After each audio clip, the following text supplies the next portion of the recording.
in their own countries. The UN's appeal comes after at least 8 United States governors announced that they would block the resettlement of any Syrian refugees in their states after reports emerged that at least one of the Paris attackers held a Syrian passport.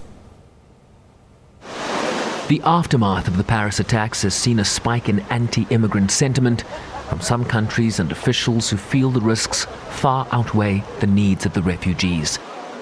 The reaction to the wave of refugees we're seeing should be one of compassion and empathy.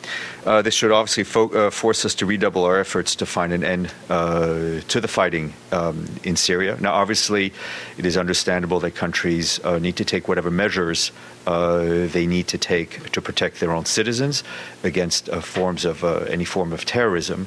But obviously, I think focusing that on refugees, vulnerable people who are themselves fleeing violence, I think would not be the right way to go. But already several US governors have promised to block any Syrian refugee resettlement in their states, while presidential candidates have also begun to weigh in. I would be very reticent to bring in people who are ideologically opposed to the ideal of America. Well, I would watch them very carefully, that's for sure.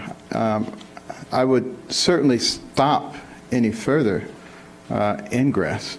You know, Congress, I think, should defund all the programs that allow these people to be brought here immediately, today. Earlier, French President François Hollande called for a Security Council resolution to destroy Daesh. The president of the Security Council told the media they stand ready to act with immediacy to facilitate whatever the French authorities want to pursue in the council. But that will not address the growing unease in parts of the world that what happened in Paris could next be on their doorstep, as conflicts in the Middle East are now reaching far beyond those borders. Sherwin Bryce-Pease, SABC News, New York.